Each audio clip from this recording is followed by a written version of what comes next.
Hello, everyone. Greetings. Welcome to yet another CEMA webinar educational program that we have in store for you today.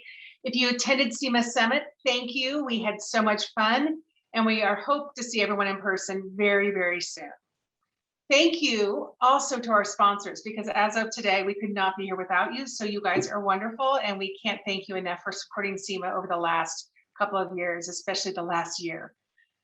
Today we will present Workiva Planning and Annual Conference in 2021, the before and after. Today is part one, as we look at the best practices behind the scenes of Amplify Workiva's annual conference, which will be held next month. Then on October 12th, we'll reconnect for part two and learn what worked and what could have worked better. See how it all pans out, so to speak. This is what CEMA is all about, the learning, peer-to-peer networking, the sharing of ideas and thoughts. We will take questions from you after the presentation, so please present your questions in the Q&A section, not the chat. I think you guys are all pretty well familiar with this by now. And now I couldn't be prouder to introduce this fabulous lady that's been a friend of CEMA's for a very long time and a past board member, Diana Cam, who will kick it off. Welcome, Diana. Thank you so much for joining us. We're very excited to have you with us today. Hi, everyone. In CEMA world, Val and I are so excited to be here and share more content about our events. I'll introduce Val here in a second. What Kim mentioned, we are here for a two-part series, and we're so thrilled to talk about what we have planned, what we've learned, and then what we'll be able to share afterwards in October and some of our predictions for 2022.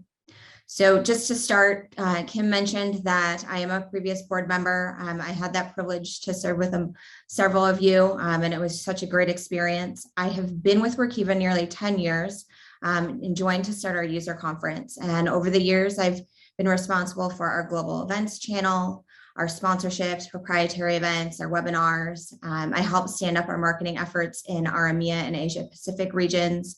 And now I lead our partner marketing and operations teams. So fun fact about me, I have three daughters, a 7-year-old, a 4-year-old, and a 5-month-old. And my husband and I own a sushi restaurant in Iowa. So with that, I'll turn things over to Val, and she can introduce herself and kick us off today. Awesome. Thanks, Diana. I'm still trying to get my video to start. If you guys want to, there we go. All right, perfect. Hi, everybody. Val Strehle here, Director of Marketing at Workiva. I've been with Workiva for 9 years, and I've always had the pleasure of working on our Amplify brand, more specifically the conference, which you'll learn a lot about today. I've worked across many facets of our marketing team. I've done our user groups, professionals groups. I've helped with that, even email strategy, customer journey mapping. Lastly, I've been involved in Drift, which is our chatbot on workiva.com. But my most favorite thing is this Amplify brand, and you'll hear me talk a lot about that today. But one thing you might not know about me, I've got 3 kids, 2 boys and a girl. I've been married for 10 years to my husband, and I live on a lake in Iowa. So that's just a really quick little tidbit about myself. But next, I want to talk quickly about Workiva and who we are as a company. So we are a global public company with over 18 offices across the world, and we're headquartered in Ames, Iowa. As a Midwest company, we are very fortunate to be identified by Fortune magazine as one of the top 100 best places to work for the last 3 years in a row. Woohoo! But like many of you, we are a technology and we are smaller. We currently have about 3,500 or over 3,500 customers. But as far as the Amplify team goes, or the people that put on these pile of events that I'm going to talk to you about, we all know that the conferences and events, it takes a village. There's a whole bunch of people at Workiva that are helping, but the main planning team is just myself plus one other full-time employee. So definitely small but mighty team, and I hope you enjoy what we have to say today. So next, we'll talk about the brand. Yeah. So Val, let's talk about that brand. We started this brand over 10 years ago when we started our user conference. And back then it was a completely different brand, different name, different design. And we've been through the brand change, but we've also had to change venues less than 2 weeks out for our first event ever, thanks to Legionnaire's disease. And I know we'll dive into that a little bit more later. But talk about how the Amplify brand has evolved over time. Yeah, of course. So the Amplify brand started as a singular conference that was focused on our Workiva users. As time progressed, we've gotten away from that single conference and now to more of a holistic brand umbrella with its own brand equity. But this brand is positioned to audience as a brand that will help educate the attendees, not only on the Workiva platform, but we're really expanding more into thought leadership and industry trends and sharing a lot of those expertise in our sessions and networking events. But over the years, we've expanded our primary audiences as well, outside of just customers. So now we have a lot of the prospects attending, and more recently, we're seeing a lot more of our industry analysts and our partners attend and really seeing some impact there from their attendance at our events. But let's unpack what's all underneath this brand umbrella. There's three main events that we host throughout the year for this brand. We start with the conference, and then we expanded into our Amplify Locals program, and most recently our Amplify event series. But when you look at these on a calendar view, you'll see that we strategically spread them out throughout the year in hopes that we can bring our audience on a year-long Amplify journey. In the first half of the year, we really try to drive attendance to those virtual event series and create and get those net new leads that we can progress throughout the pipeline throughout the rest of the year. When they are a user, they can get invited to these in-person local events, which are Amplify Locals, and those will take place throughout the year as well. But really what we're trying to do is make sure all of those attendees plus some come to our annual conference in September. And that's what we really put our bread and butter into. It's really our driving stake in the ground. But as a marketing team, we've really been working on how we can make sure all of our other marketing tactics really flow into this Amplify umbrella and make sure we're taking the audience that comes to our events and the audience that don't come to our events, make sure they all have one holistic journey that they can walk through throughout the year. So now I'm going to kick it back to Diana and we'll go through each one of these in detail so you learn a little bit more. Yeah. So Val, let's start with that first event that you mentioned of the year, our Amplify event series. What are the goals of this particular event? Yeah, so we started this one as a way to expand the Amplify brand. It was really getting some equity underneath it. People were starting to understand what it was. So we really wanted to dig into that a little bit more. So the goal of the event series is to drive those net new leads in the first half of the year, like I mentioned. So back in December 2019, we were trying to figure out what we're strategizing, what we wanted to do to bring in those leads in early 2020. And so we planned this virtual event series that was going to take place in March of 2020. And it just so happened that that's when the pandemic ramped up and everything was shutting down. But luckily we didn't have to pivot that particular events because we had it already in the works to be virtual for the spring of 2020. But in 2021, we did take a lot of the learnings that we learned in 2020 and expanded upon this event. So what this turned into is a way that our internal teams were really asking for different ways to showcase their solutions and their expertise outside of the enterprise level conversation that we were having. So essentially, how can we make a mini conference for each one of our solutions underneath this event series umbrella? So for example, we have an audit risk and compliance team. They really wanted a way to showcase that our solution, that audience that we have as a tactic to combat our competitors, to really let them know that, you know, we are a platform company, but we have very many experts inside of each of one of these solutions. And we are an industry leader in that segment. So that's how it all started. Yeah. And, Val, we have multiple solutions and a lot of different audiences. So can you talk about how this event series, we looked at the audiences and how in the format that we ran with? Yeah. So we really look at this one. I look at it as a scaled down version of our annual conference. It's still brings in 5,000 attendees from 3,000 companies this year. We had 4 different days, and each one of those days was spread out one per week. So it was a month-long series. Each day we focused on a different area of focus. So we had a global statutory reporting day. We had an audit risk and compliance day, a financial services day. And then our last day was really dedicated on our thought leadership keynote. It was more solution agnostic. So any audience could come to that one. But what we really thought was going to happen is that those audiences would only attend there one day. But what we found out with this virtual format of over the month long was that 50% of our audience attended more than one day, which we were not expecting, but very pleasantly surprised by that one. But one thing we are seeing with these virtual offerings is an abundance of prospects. So our annual conference, we historically have not seen a ton of prospects that were attending, but with these virtual programs, we had 57% of the audience for this event series were non-app users. So prospects that were just coming in to see what Workiva had to have. So that's definitely a trend we want to try to keep continuing as we move forward with more virtual and hybrid models in the future. Yeah, absolutely. You know, I think as the brand has evolved and just looking at the audience that we've driven over the past several years, that is, something that's amazing to see, that we're continuing to bring in more prospects every year. We know that content with our particular audience in this accounting and finance world, content is a huge driver for attendance. So talk about how we approach content. Yeah. So what sets this event series apart is that is 100% strictly content driven. We are not offering any virtual expo opportunities. We're not offering network. It's all about the content for this one. We pre-recorded all of our sessions, and all of our sessions for this particular event were 60 minutes long with 30-minute breaks in between. And our average session attendance was 52 minutes. So that seems crazy for a virtual event. But really what our audience is we have finance and accounting professionals, and they have to earn continuing education credits.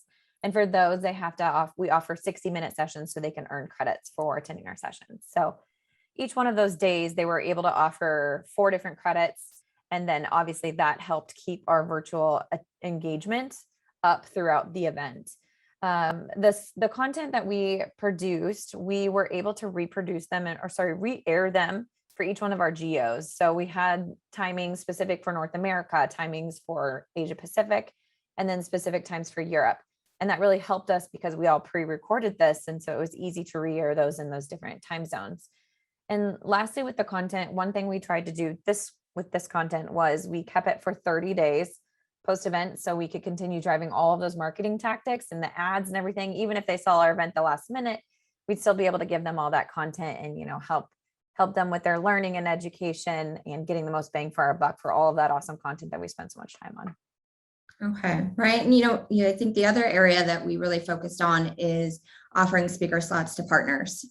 So bringing in that external thought leadership. So it's not just Workiva talking about Workiva, but we brought in a lot of our partners who had committed early to sponsor our annual conference as that value add to their sponsorship packages. So I know it helped my team when we were selling sponsorship to use that as a driver to get sponsors early on. And we were able to handpick our partners that we wanted to engage, since this was more of a limited opportunity from a content perspective. But we'll dive a little bit more into the sponsorship side of things a little bit later on today. So we talked about the Amplify event series. Let's go on to our regional events, Amplify Local.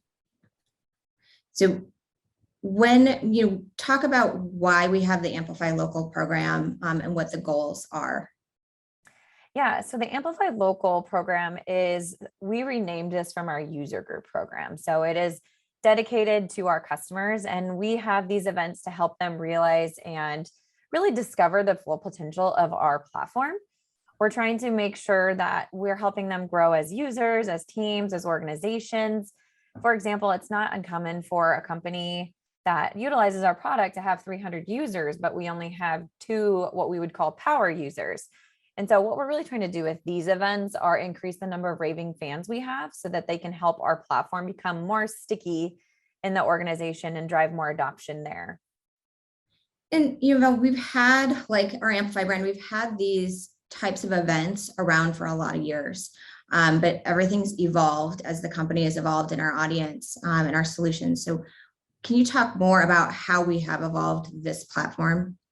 Yeah, we've had these events for a really long time. I know specifically as in like 2016, we had 2-hour lunch and learns where we'd have our customer success teams presenting content to the attendees there. But in 2019, we really started to expand on this, and we used them as half-day programs where we would connect a lot of the customers, share a lot of best practices, and it was all about the connection there.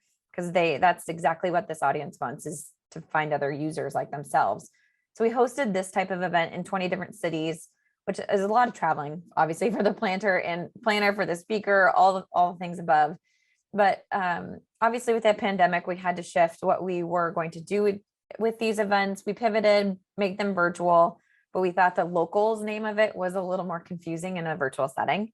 So what we tried to do and what we've been doing is renaming these as customer webinars for the time being, but it's been lacking that networking component that we really love with this particular program. So in the remainder of 2021, we're going to be testing out some new capabilities with our webinar platform to break out into moderated conversations for that networking piece, and really hope that we can continue that vibe until we can get back to in-person for this particular program. Okay. And, we are constantly changing things and evolving things. What do you plan on doing for 2022? Yeah, so we are going to change them yet again. My plan for this one is to produce more of a roadshow format. So I want a longer type of day, more meaty, more along the lines of 6 to 8 cities throughout the year, some of our larger markets, and then also providing the virtual component for the markets that we're not hitting. And we want to make sure that these events, we're going to start having general sessions, breakouts, roundtables, and really adding that networking piece back in so that they can talk to their peers and incorporate as much as we can there. And one thing that we've talked a lot about in 22 is bringing in more of a customer panel, and then bringing in some of our prospects to listen to that customer panel, and then transition over into more of a happy hour networking session where those prospects can really be guided by their sales rep to meet some of those raving fans that we've produced with this program. Okay, great. So, okay, let's talk about our marquee event, Amplify the conference. So you and I started this event back in 2012 when everything first started going. And I know I can easily claim this to be my firstborn child. I think you probably claim the same thing. We just talk about what we've learned and kind of how things all got started. Yeah, I mean, we definitely learned a lot with this event. As you said, it's definitely the first thing, and I agree with you. It is totally my firstborn child, but started in 2012 with 350 attendees in Chicago. As Diana mentioned, we did have to fight with the Legionnaire's disease for the first one here, and definitely learned a ton from that experience and pivoting everything, 2 weeks before this first show. But we grew the program to 2,000 people in 2019, and then obviously went to virtual in 2020. But as Diana mentioned, this event has had 3 different brands throughout the year. It started as the Exchange Community. We called it Tech. Then we renamed it to a basic Workiva User Conference. And now more recently, it's called the Workiva Amplify Conference, and that name is here to stay. So it always takes place in September. It takes place across the North America for the majority. We've gone anywhere from Chicago, San Diego, Nashville, Dallas, Orlando, all these fun cities, Vegas. And we did have one Amplify Europe in late 2019, but have yet to start that program again. The conference is 3 long days. I know all of you guys will know how that is. 3 long days of general sessions, breakouts, roundtables, hands-on trainings. And then we do have 2 evening events. And one of the most popular evening events that we've had, which we love to talk about, is we had one in 2017. It was at the Hawk Sun nightclub. And we had Flo Rida come in, and for a bunch of financial and accountant people, I mean, we really had quite the party. So that was fun. But for our audience, they can really let their hair down, and that was a good time. Yeah, it absolutely was. Our customers, I think that is something that surprises a lot of people. Our customers really do know how to have a good time. And, Legionnaire's disease, we've been teasing that out a little bit, but it really was just preparing us of how to deal with all these health and safety protocols. And shout out to Lisa Van Rosendale, who was part of our agency team as we were kind of learning things. I remember calling her, I think before even the sun was up on the West Coast, because we're all based in central Iowa. It was probably 6 a.m. and I was texting her, calling her, and with urgent calls of, hey, we have to figure out what to do. We need to move our venue. How do we deal with our contracts? And it's certainly not anything I want to relive. And you probably could say the same, but we learned a lot. And I think it prepared all of us for, when the pandemic hit. What is this event? How does it differ from other events that we do? Yeah, this Workiva Amplify event, the conference, is definitely our marquee event. It's a celebration of where we really bring in the successes of our customers, talk about the Workiva platform. It serves a lot of different attendees. We see our largest attendance at this particular program, but what we really want to try to do for that audience is give them tangible takeaways that they can bring back to their team and the value. And we really try to keep that top of mind of like, what is in it for the user, what's in it for the attendee, how can we make sure that we're doing all that we can while they're there to bring all that information back, and then obviously hope to accelerate our bookings and build broader brand awareness for all of those. So it serves as that stake in the ground, which I mentioned before, and it really is a driving force inside of Workiva, to make sure that we are getting things done to be able to talk about that at the event, like big movements like new products or new releases, anything like that. So that's really what we use this conference for.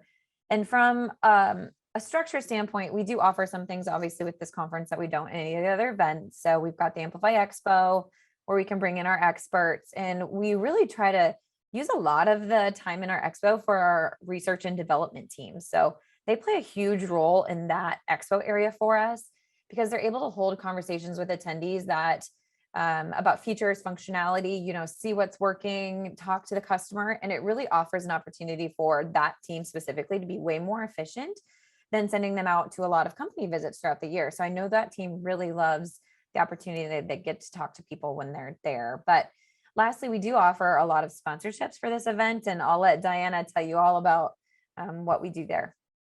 Yeah, absolutely. So our partners are, our main sponsors, and they have, when we were in person, they would continuously tell me how amazed that they were at how engaged our conference attendees were in the expo halls, as well as our sessions.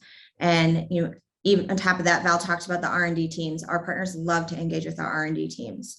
When we look at that stuff, let's talk about the main goals. And Val, you touched a little bit on this, but let's dive a little bit deeper there. Yeah. So we definitely want to provide that education and thought leadership to the audience, but internally, we obviously have our own goals of pipeline progression and really expanding within our customer audience that's there. Since we pivoted to virtual, I mean, we've seen a tremendous growth in the number of attendants, and I'll show you that. But a tremendous growth in the attendance in prospects is the key thing that we want to keep top of mind as we move into this hybrid model in the future for 22. We want to make sure we keep those people.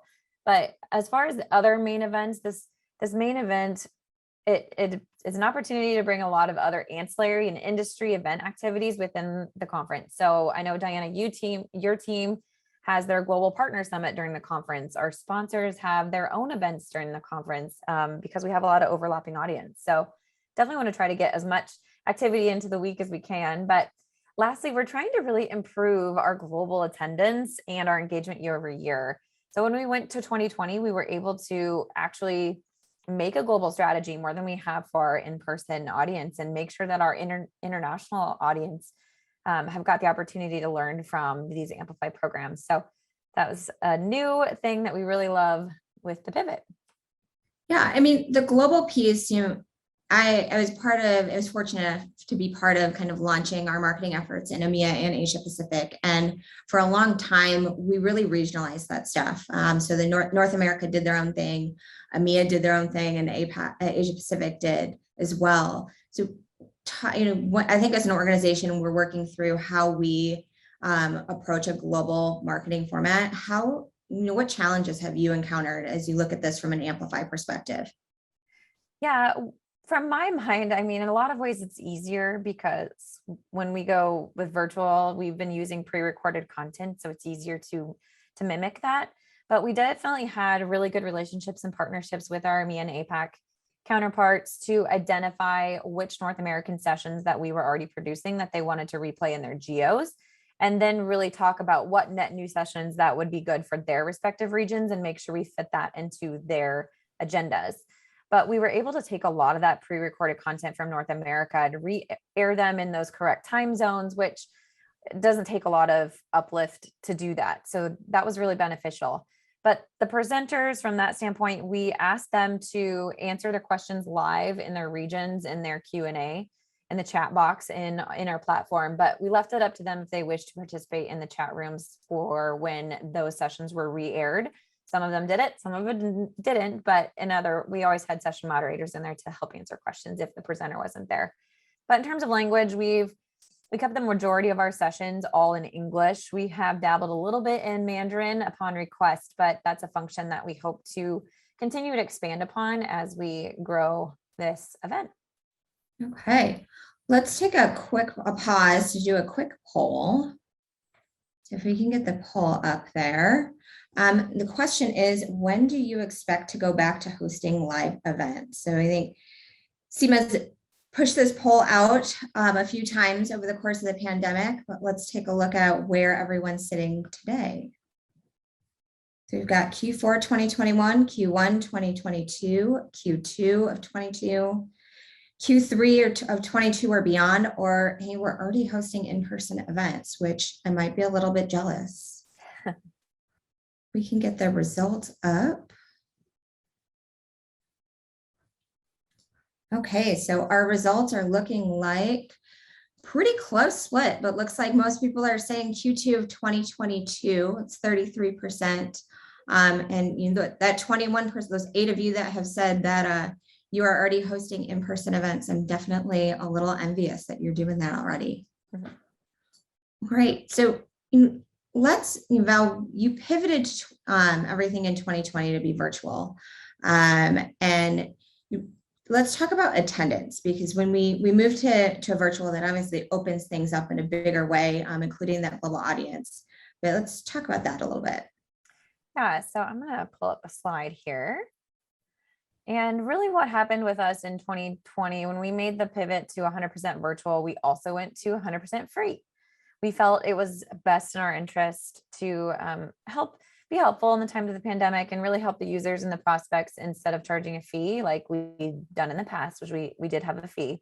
But going free and virtual, you know, it did have its perks. It helped us have the largest registration and attendance we've had by far. We had 6 times the number of registrations. We had 3.5 times more attendees than we had in 2019. So our stats really blew up when we went this way. Well, so I know, Val, you've got some tricks up your sleeve. What is fun and exciting for this year?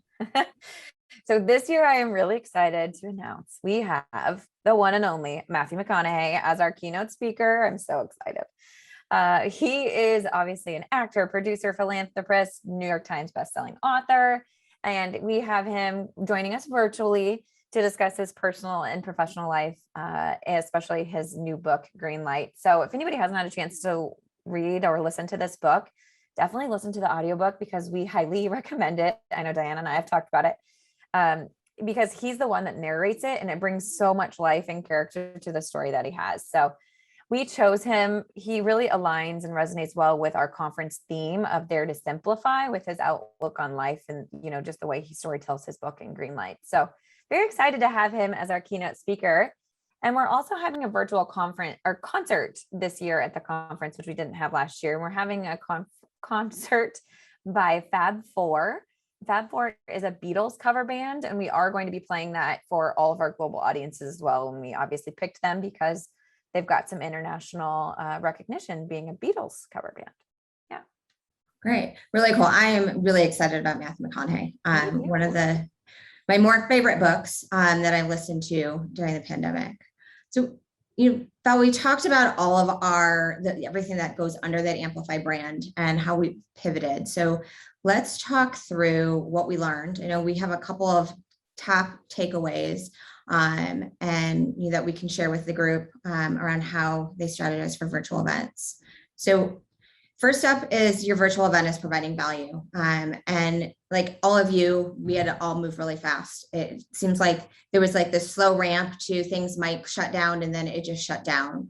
And like you guys, we saw a lot of companies just canceling sponsorship contracts and giving their sponsorships for their conferences for free. And like Val mentioned, for our attendee base, we wanted to do the right thing and be team players, but we also wanted to try and retain some of those signed agreements that we had gotten early on. And what we ended up doing, like many of you, we had those individual conversations with our partners. We talked about and revisited those objectives, and we really just worked with them to come up with a solution. So we didn't end up leading with, hey, we're going to cancel your contract and we're going to give you this stuff for free. We just really talked about how do we still provide value to them with this pivot. And one of the things I was really proud of is the fact that we only had one of our sponsors cancel their agreement. Everyone else paid their sponsorship fee for that in-person event, even though we pivoted to virtual. And that one company their sole purpose in sponsoring was to be in that expo hall virtually, in person and really engaging. So it just didn't meet their objectives when we pivoted. The additional value that we added to those sponsorship packages were those marketing campaigns. So while we said, hey, we can't give you apples to apples of what an in-person event would have given you, we looked at other ways that we could complement and integrated that with our marketing plans. So, like Val mentioned, as we've evolved those brands, we've looked for ways to bring Amplify as a brand into our overall marketing plans. And so it was a win-win for the Amplify team and a win-win for, our partners and our broader marketing teams. So, in our conversations, we just revalidated the main objectives, most of that being thought leadership, and virtual still accomplished that. And then we talked about lead generation, which was a huge driver, and we were able to do that through those integrated marketing campaigns. We may have brought in less sponsorship revenue because as we pivoted, we redid our packages to sign additional sponsors, but we still had around the same number of sponsors. So the same companies were still engaged with our audience. They still saw the value that the conference brought them. And I think our lesson learned was just really showcasing the value to our partners and not assuming that they all wanted to pull out of those contracts. And I think we even saw that on the marketing side. We weren't out there canceling all of our sponsorship programs. We were looking at ways that we could still obtain the value. So Val, that was more sponsorship related. Do you want to talk about how you approach that from just a conference fee perspective? Yeah, of course. But first, thank you for all the work you did to pivot those sponsorships because you did amazing. So great job getting some benefits to the attendees and partners, and obviously Workiva for that. But I'll take my thoughts on free versus fee. Moving to virtual, we obviously had higher registrations, higher attendance, all the stuff I just talked about, but we really broadened our audience into more than we've ever had. And that's something we want to continue. The virtual event, it gave us an opportunity to build more Workiva and more Amplify brand equity. So obviously it impacted that top of the sales funnel for our teams with all those prospects coming in, but that was great for free, but we really do see that value in fee. When we had a registration fee, we saw a higher attendance rate. So our virtual program hovered around a 55% attendance rate. And while our in-person attendance rate was solid 95%. So you really knew what you were going to get and who was going to come and what you could talk to them about. But virtually, we're not seeing that yet. From a deal size perspective, we did have a slightly higher deal size for our fee-based events. So the assumption there is that we were really able to build into that relationship with the in-person conversations and really dig into the opportunity that was there from a company perspective and broaden the scope on how we can actually show value of Workiva across that organization. So ultimately our in-person fee-based events drove the largest deals, but obviously find value in both opportunities there. Diana, do you want to talk about the next takeaway we have? Yeah, so our next outcome was really leveraging your network. And I think we all had to become learners again, because as in-person and live event planners, shifting to virtual just opened up a whole new world beyond webinars. And let's talk about how you leverage your network to make that pivot to virtual. Yeah, we really started with digging into virtual classes and figuring out any courses we could take on these virtual conferences or events. So special thanks to you guys at CEMA because you pulled out a ton of these webinars and it really helps us on the event strategy side kind of navigate that new path that a lot of us weren't currently doing. So picked up the phone, did a lot of conversation with our peers, with our agency friends and other organizations just to see what everybody was up to. But really, we learned a lot from just doing an RFP to find that virtual platform technology, which we've never really had something so robust before. So when we had to do that RFP in the spring of 2020, we really talked to a lot of vendors about what options were available, what functionality was out there. And it really helped us figure out what exactly we wanted because we weren't for sure, but we did learn a ton about the technology, in that short amount of time. Internally, though, we spent a lot of time digging into our other events. So fortunately, Workiva has done many, many, many webinars for many years. And so we had all of that data on what attendees were attending, what they were clicking on, and what they're doing in their next journey after they attended just a regular Workiva webinar for us. So we really came to realize that that virtual webinar or virtual conference is nothing like a webinar, but we were very appreciative that we had that data that we could dig into, at least to get ourselves an assumption to start with when we started planning the conference. Okay, so on the other side of that is all of the contracts, right? So a lot of us, we all planned several months in advance. So we had a lot of contracts signed already. We had financial commitments, but you had to renegotiate a bunch of stuff. What did that look like? Yeah, so my biggest takeaway for this one here is working with your partners to find the best out of the situation. We were all in this together. And we pivoted a lot of existing contracts with vendors for our on-site needs. So we had vendors that were doing our reg, mobile app, RFID tracking. What we were able to do is take all of those and shift them into the virtual credits for a virtual program. So we knew we were going to have we thought we were going to have higher attendance for our virtual program. So turned all of those monies that we had already committed into registrations for the virtual event. And then from a additional contracts perspective, we worked really closely with our procurement team and our legal teams to go through all of the contracts that we had in place, especially those high dollar ones that we have with our venues. But fortunately for us, our legal team has been very proactive about, putting the clauses in there that needed to be in there and having a very detailed cancellation fee tiered approach that we were able to follow and help with our negotiations. But overall, very appreciative of how everybody in the industry was and collaborative everybody was with the situation. And we couldn't have came out like we did without the great partners that we already had in place.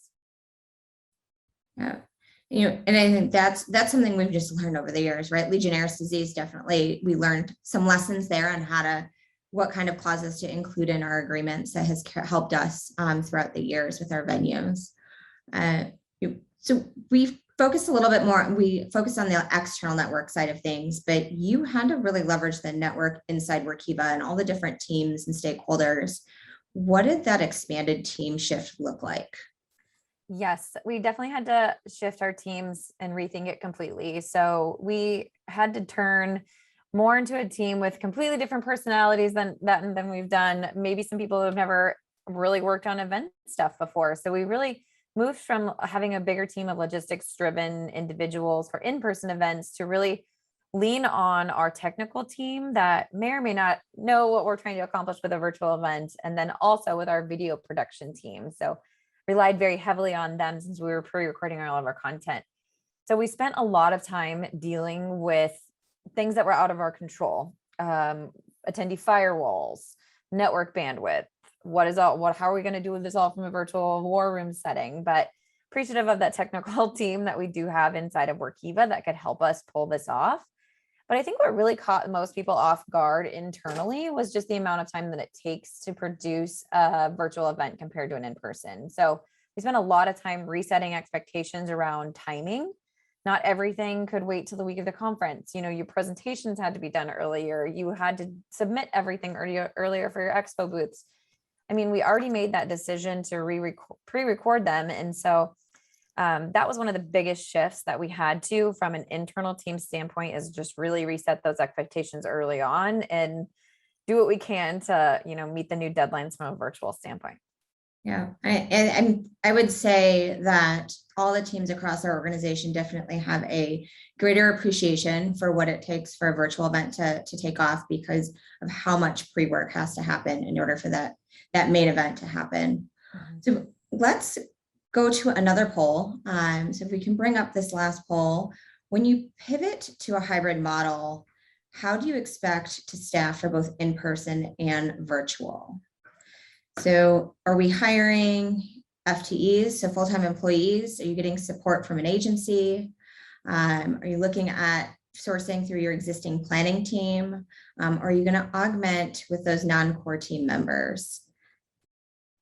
And Val, I'd say probably we did a little bit, with the exception of probably hiring FTEs specifically, just for a virtual standpoint, we kind of did a mixture of all of those, but it'd be interesting to see what everyone's planning on doing as we shift to a hybrid. Okay, maybe we can look at the results of this poll.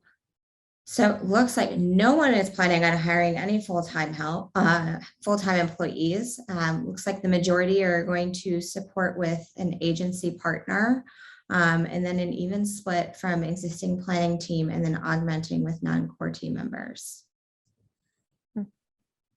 Interesting. Okay, so if we shift from what we just talked about, Kim mentioned that we're going to come back for part 2, and what we just talked about was really remembering that your event is providing value from a virtual perspective, and to charge appropriately for it. And I think we as event marketers tend to it's not always our first reaction to continue to charge for something when we shift to virtual, but just charge appropriately for it. And remember that your content, everything that you're doing has value.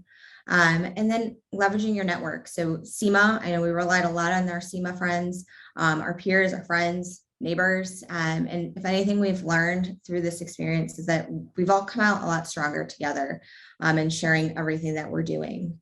So before we jump into questions, I know there's a bunch of questions in the chat. Let's talk about what's next for our part 2 of our journey. So right now, Val, you, our entire team, we're all really focused on the final preparations for the conference. I think I saw something today that we have all of our sessions finally recorded, which is exciting to be done at the end of August. And the great thing is that we're going to come back in October to show what we learned and what we are going to look at for 2022. Yeah. And so with that, I would love to invite all of you guys to register for the conference. It's September 20th through the 23rd this year. Go to workiva.com/amplify, and it's open. So you'll just need to register with a business email, but I would love for you guys all to come in and experience what we have worked so hard on and what we've talked about. And obviously that'll give you a fresh perspective for when we come back in October. Okay. With that, let's go to the questions. And I'll just kind of start from the top here. So our first question is, do you find that you get a lot of Q&A in your virtual events? Carol asked, a lot of the speakers, they've asked them to be available to answer questions, and sometimes they don't get any questions at all. Yeah, so I'll take this one. I do feel like we get a good amount of Q&A. It really, for us, depends on the solution. So some of our SEC audience, they're very vocal and they have, they're more comfortable with Workiva as a whole. And so they ask a lot of questions, but some of our more growth market, they're really not, they don't talk too much, but we try to have the session moderator in each one of these sessions, obviously to be our eyes and ears, because we have anywhere from 5 to 10 sessions going on at the same time. But they're in there to prompt questions. And so when a presenter is saying something, they want to go in here and just be like, what do you think about that? What do you think about that? And I think when they proactively do that, they're seeing we're getting a lot more responses and engagement within the chat box. Great. Okay, the next question is, do you think you'll have a challenge getting people to pay for the event in 2022, whether they're, if we're pivoting to hybrid, you'll have that virtual component and that live in person? That's a great question. We've had lots of conversations about what our registration fee tiers will look like for next year. I do feel like if you are in person, our plan is probably to charge some sort of a nominal fee for that. But our virtual part of the hybrid, we have had discussions around giving some of those courses, those continuing education courses that we know they're going to need, lumping those, like a limited amount of them together and providing that at a smaller reduction of cost. But obviously we want them to go to the in-person, so we're not going to give them all the bread and butter in the virtual world. But we also have looked at doing our general session or the general sessions that we do. We usually do from 1 to 3 different general sessions and offering those as free. So still helping to drive those prospects into Workiva to find out who we are. But offering obviously the free all the way up to a fee for depending on what the person wants to get out of the conference.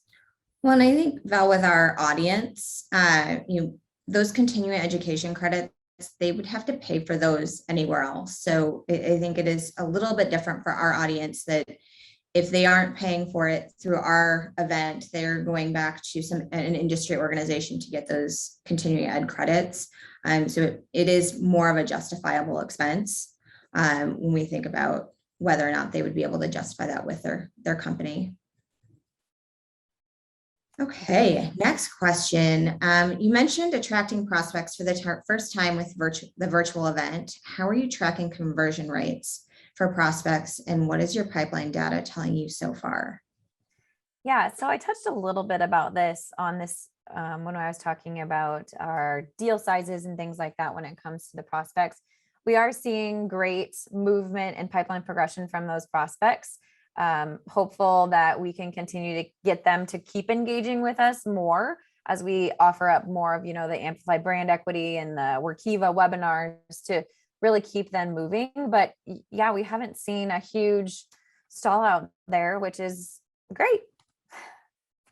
We just keep trying to offer more education and getting them to learn more. Yeah. The next question is, we talked about the 2020 stats for Amplify as a whole, and then this question is about 2021 to see if, are we seeing any digital fatigue or any increase in the attendance rate or how long they're staying on for things, and maybe even about like talking about, we're trying some new formats for the conference itself this year just to help combat that digital fatigue. So maybe you can touch on that. Yeah, so what we saw with the event series, which was the event in the first half of the year, the virtual event, we did grow that from 2020 to 2021. For the conference, we are pacing about on par with where we would have with our stats for 2020's conference. I do feel like there is some Zoom fatigue out there, and numbers are still growing every day and things are progressing in the direction that they need to be. But just hearing what hearing from the peers and other people like yourselves on what they're seeing, I do hear that the digital fatigue is a thing. But what we're trying to do with this year's program is offer up those different nuggets of education. So I talked about how we have a lot of 60-minute sessions, but we're also offering now anything from 30 minutes and below. We're calling them lightning sessions and giving them the opportunity, which could be a break time, or it could be where if they want to learn something about this particular topic, then they can join that session in that 30 minutes. And it could be anywhere from 10 minutes to 25 minutes, but giving them different opportunities of time to really digest that information we have. Right. The next question is, are we afraid of diluting the value of the content or the perception of that value when we're offering free online events versus those paid for in-person events? Yeah, you're always running that fine line. But what we're trying to do is make sure that the things that we are offering are a limited number of things. So like I mentioned, just having your 1 to 3 general sessions as your free.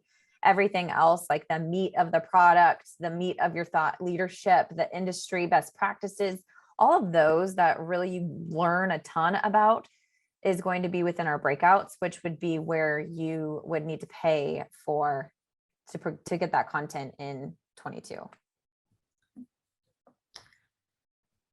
The next question is, when did you make the decision to stay with virtual for 2021, and what were your considerations? So this is kind of where we felt, hindsight's 2020, but we felt like we had a little crystal ball here. We actually made the decision to cancel 21's program in September of 2020. So leadership and I, the team, had a lot of conversations about what we were seeing and what we really thought of when you are opening registration for an in-person event. Historically, we've opened ours in March for our September conference, so roughly 6 months ahead of time.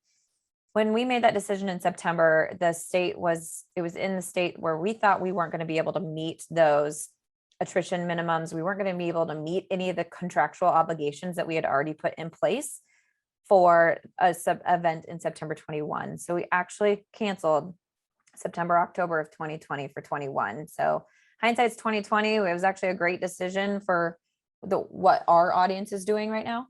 But yeah, it was luck, I guess. Let's shift a little bit to tech platforms. So this question is around what tech platforms did we consider, and then what did we end up using? That's a great question. I don't recall all the ones that we considered. We did do a full RFP and talked to many. We did end up using Cvent, and that's who we have been using for the whole year of 21. We did have a different provider in 2020, which we decided not to use again. But in 21, we've had really good success with Cvent. They had all the capabilities that we wanted to provide for our audience. So we use that for the event series, and we did plan to use that for the conference in September as well. Okay. And did we add any staff, stay the same, or lay off in support of virtual? I think we kind of covered some of this stuff in terms of how we augmented our team, but maybe address that again. Yeah, so we definitely did not lay off any employees, which was amazing. But we did augment with a lot of internal teams. So we had pulled in our video production team to be really part of the main planning team with us. We pulled in some IT folks, pulled in other like the webinar information, pulled all of those teams together to really come up with a core planning team. So yeah, we just sourced internally for this year's programs. And I'd say even this with the virtual component of it, we probably pulled in more people than we ever have, right? It's across the organization. Yeah, we did hire a video production agency to help us produce our general session. So that is one company we did outsource. Okay. Mm-hmm. Last question. What were the consideration factors on the conference fee, our production expenses, expected value, and any of the feedback that we got from customers on what they pay? So this is talking about future forward. Yeah, so what we'll look at here obviously is we have a lot of historical data because this is our 10th conference year. So we know what our audience base has paid in the past for coming to our conference. And we're really having a lot of conversations right now about how we can shift what we've done before, because we have had this 2-year hiatus of not being in person. So we're really reconsidering everything that we spend our budgets on, whether it be food and beverage, how many breakout rooms we offer, what is our general session production going to look like? We're really looking at what we can do to pivot those to make sure that we're offering the best for the audience and offering up good opportunities for obviously for our Workiva experts to build those relationships when they're in site. So everything's up in the air right now, but we haven't really done a gauged survey around how much anybody would want to pay, but that's definitely top of mind for us and things that we're going to be digging into, especially after this year's conference. Okay. We'll do a last call for questions before we close things out and turn things over to Kim. Like Val mentioned, we do want to invite you guys to register for our conference at workiva.com/amplify. You can attend any portion of it. There are, she mentioned that September 20 to 23, that does cover all 3 regions for North America, Asia Pacific, and Europe. So it's not you can kind of pick and choose what parts you want to attend. I definitely encourage you to check out our website, register, just to see some of the different components. And we always welcome some of the feedback that you guys have around your attending as a user. Awesome. Well, thank you guys for the opportunity. It's been great to talk to you all, and I hope you guys got some tangible insights yourself. Yeah. So Kim, I'll turn it back over to you. Oh, I'm back. I was hiding. So thank you both, Diana and Val. Thank you so much for everything. I know this is incredible information, and a lot of people have been commenting on how much this has been valued. So thank you again. I know this is a lot before your event to have you, especially before Labor Day weekend, because I know you're probably ready to get off. But thank you both so much for everything. And I want to say the date again for October 12th. We will discuss in winning moments and the challenges that you might have had. And invitations will be coming out next week. And lastly, we will have this, this has been videoed or recorded. So we will have this on our site by tomorrow morning. And we will also have the presentation that you provided us included in that. So I can't thank you both enough. You guys are wonderful. And thank you all for attending. We really appreciate you being here with us today. And we look forward to seeing you on the October 12th date. And also look out for some more other exciting items Olga has planned for all of us in the next few months. So thank you all. We'll talk to you soon. Bye. Bye.